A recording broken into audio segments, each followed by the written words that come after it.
audacity of Somalia's pirates has captured the world's attention. How to bring stability to Somalia itself is a far greater problem. Laura Trevelyan, BBC News, New York.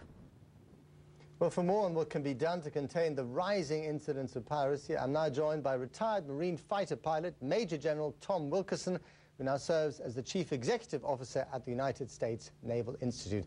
Thanks for coming into the studio, Good to be General. with you, Matt. These pirates use tiny little boats to come up alongside huge supertankers, Yes. scale them, take them, hold them hostage.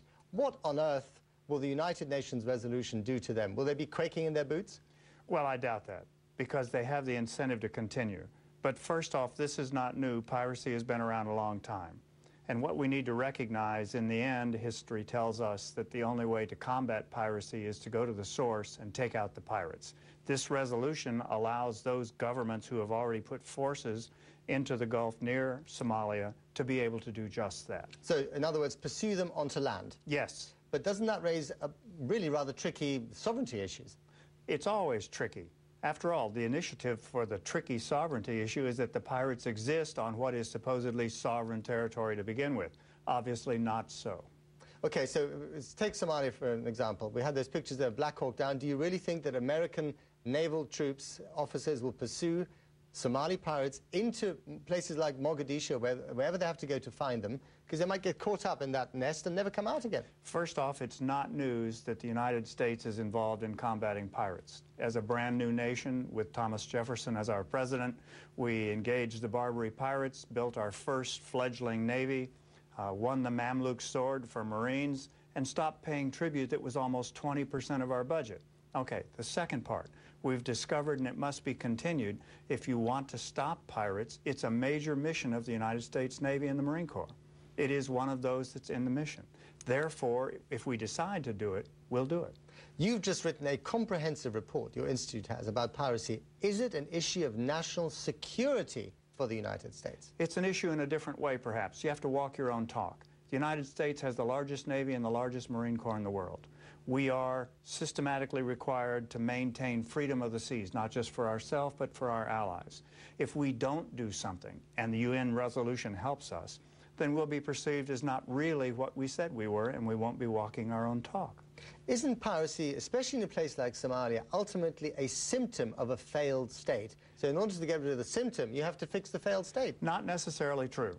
If you can take out the pirates, and they know you'll come back if they decide they want to regroup, then the failed state can be second place, and it might be a much larger issue.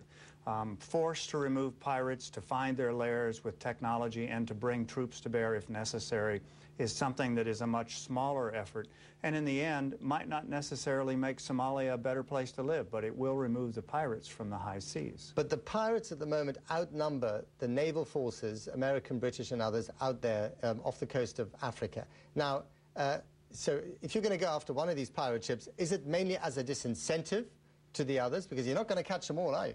No, and you don't do it on the water.